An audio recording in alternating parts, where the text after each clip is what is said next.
Took a swing at a wrecking ball and I prayed for my downfall, and I found a way to reconcile, 'cause in my heart it's not worthwhile. It's a bloody battlefield where some go down, others heal. In the end it's all the same. Vă salut, dragi abonați! Bine ați revenit pe Șofer Internațional. Mulțumiri maxime celor care s-au abonat. Cine nu are timp să o facă. Haideți să facem o scurtă prezentare a acestei cabine. O cabină scurtă, fără pat, fără frigider, fără sirocou.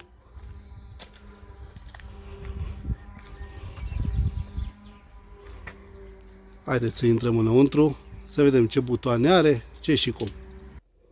Așa, deci, am intrat aici în cabină.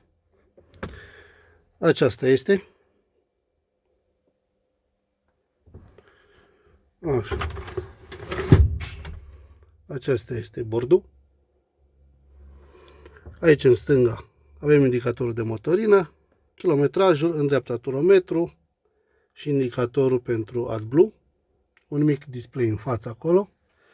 Pentru meniu, aici pe ușă închis-deschis, închiderea centrală, geamul stânga-dreapta, încălzirea în oglinzi și selectarea oglindă stânga-dreapta pentru orientare, pentru reglare. Aici în stânga avem poziții, faruri, proiector față, mai tragem o dată, proiector spate. Comenzile pe volan, clasicul clanson. Aici sus avem mai multe butoane pentru cameră, camera laterală, mai am aici un monitor pentru camera de mers înapoi, luminile laterale de muncă, pompa hidraulică, alte lumini, aici la fel, priza de 12V, curentul general pentru oprire, pornire, navigație, radio și așa mai departe. De aici intrăm în meniu, pentru CD, pentru conexiunea la USB, aici avem mufele de USB, așa, conexiune Bluetooth și pentru auxiliar. Aici sus avem pentru navigație, pentru telefon, pentru videouri, ceva, nu știu exact ce este aici, n-am folosit niciodată. Aici avem despre el, date tehnice și aici setări despre bas, balansul și așa mai departe. Setările despre Bluetooth, mai multe setări avem pe aici. Tastatura pentru telefon, climatizarea, pornire AC, setare temperatură, redirecționarea aerului să bată la parbriz, în față, la picioare sau în toate cele trei. Este un camion de muncă, merge pe șantiere, peste tot, unde este mai rău. Așa. Ajutorul plecare din rampă, ține frâna cam 2 secunde, 2-3 secunde, undeva pe acolo. Acesta este o chestie foarte bună, în special iarna. Îți dă un șut la plecarea de pe loc și te ajută să ieși din, dacă s-a format cumva o groapă sub anvelopă, sub motrică. Apăsând acest buton, punem o dată contactul. Aici este ajutorul plecare din rampă. Călcăm o dată frâna. Cred că trebuie porni motorul.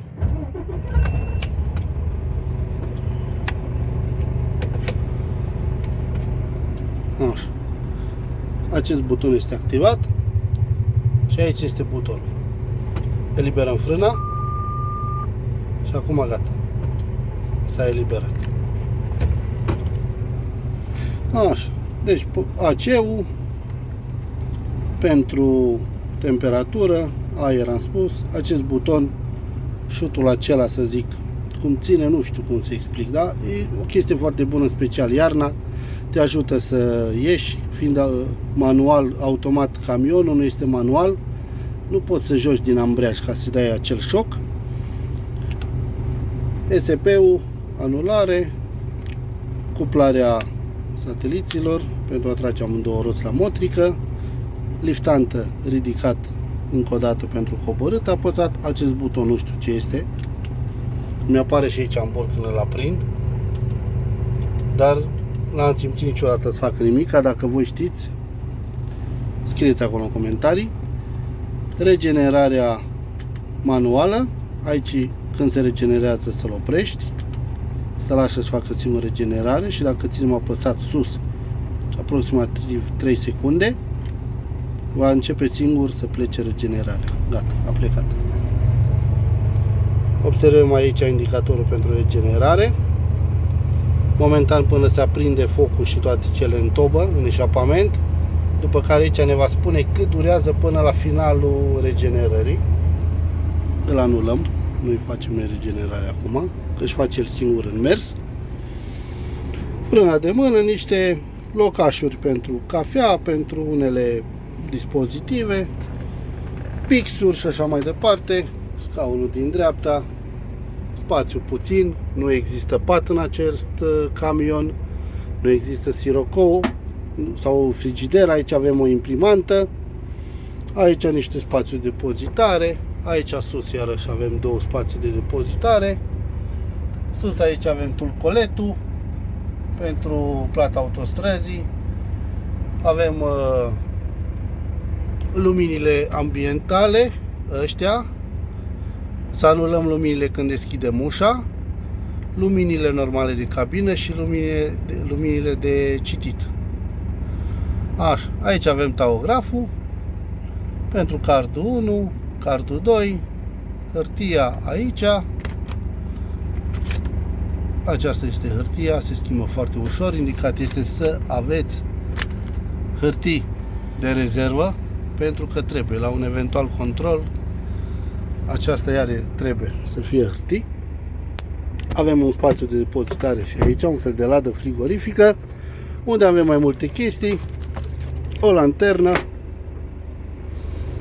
așa, niște furculițe, o altă lanternă, mai avem o lanternă și jos acolo mai avem o chestie din asta de rezervă, o reducție, un bec xenon de rezervă în caz dacă se arde, o lampă de avarie avem pe aici, după cum spuneam, role pentru tahograf, am acolo câteva, mănuși de rezervă, șervețele umede, dezinfectant, mască, cremă, mai multe chestii. Aici avem un depozit așa pentru ce ne trebuie nouă să lucrăm zilnic și unele chestii de rezervă trebuie să avem. Vorbim puțin și despre meniul ăsta la camion. Primul meniu este despre tahograf. Îți arată câte minute ai condus, câtă pauză ai făcut. Următorul meniu este la primul meniu, de fapt. Prima liniuță sus aici este despre kilometri, temperatură, ceas. Următorul despre tahograf, consum, frumos consum, da? Consum, câți kilometri mai putem face combustibilul ce avem, cu Blue ce-l avem. Aici avem și consumul instant. Iarăși consumul la kilometri.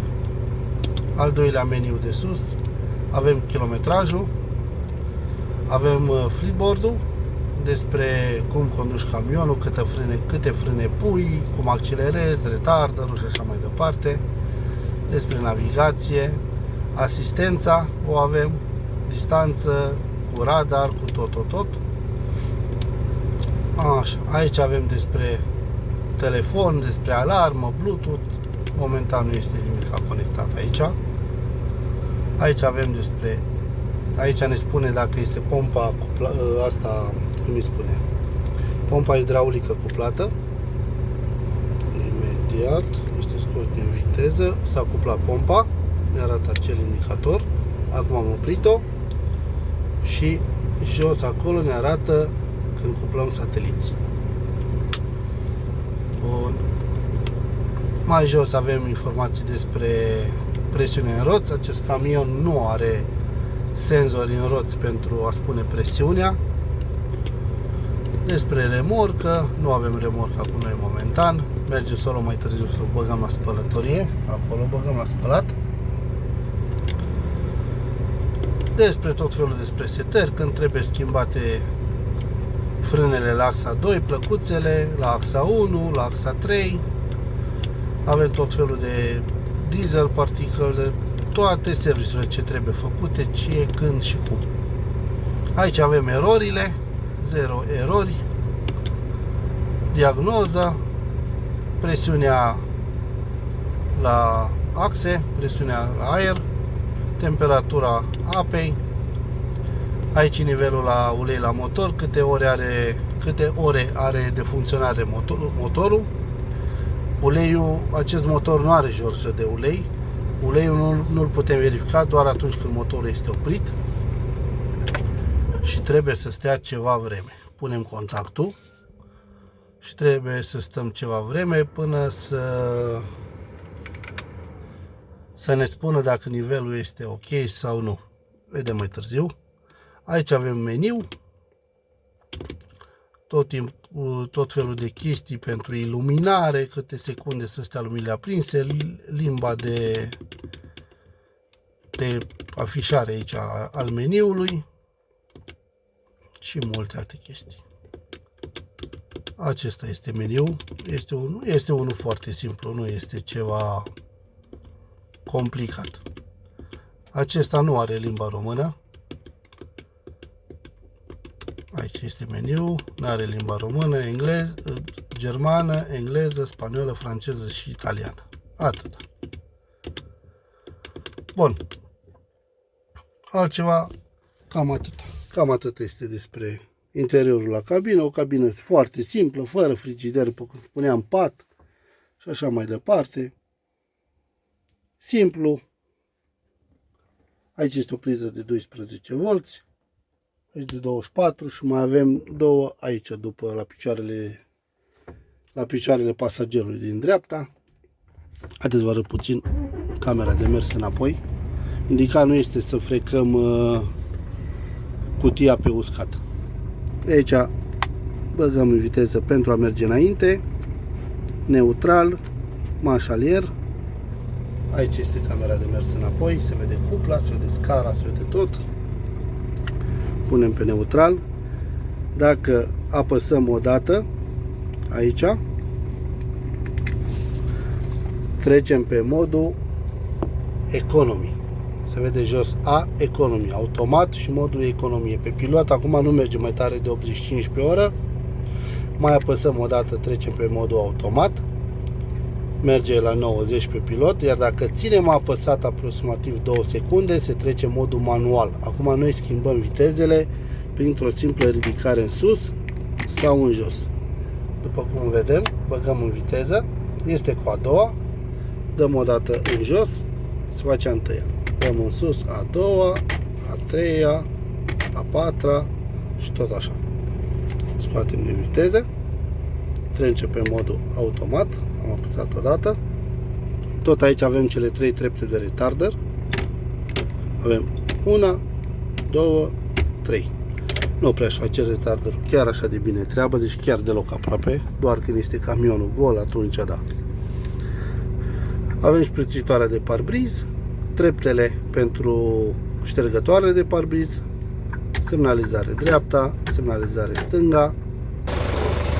Aici jos avem spălătoarele de faruri și alte 3 butoane suplimentare pentru mine, ce îmi trebuie mie la altele ale mele. Ce să zic, cam atâta. Comenzile de pe volan. De aici selectăm dacă când stăm în ștau undeva să se scoată singur din viteză camionul. Și când apăsăm accelerația, automat intră singur în viteză. Se poate activa sau dezactiva. La fel putem regla distanța față de camionul din față, să reglăm și viteza la coborâre. Plus 4 km, 2 sau 1 parcă. Nu? Nu așa, 3, 2, 3 și 4 km. Și bă, e mai mult. 8, 9, 10. Mult, nu știu, n-am umblat niciodată aici. Așa. Tot timpul lăsăm aici. Pe 4. Ok. De aici putem intra în meniu, rapid. Selectăm. Aici selectăm să meargă pe pilot automat. De fapt aici este pe pilot automat cu distanță și așa mai departe. Aici doar selectăm viteza și el își menține la aceeași viteză. Aici facem limitarea, resetare, setare, răspundere, închidere telefon. Nu prea este mare chestie. Bun. Atât pentru acest video, pentru această prezentare. Vă mulțumesc că m-ați urmărit. Dacă credeți că acest video merită distribuire, distribuiți-l, dați un like, lăsați un comentariu ce ați dori să mai știți despre camion, despre acest camion sau în general. Vă aștept pe canalul de Zelo, Facebook și așa mai departe. Vă salut, domnilor, toate cele bune! Wanna live a life.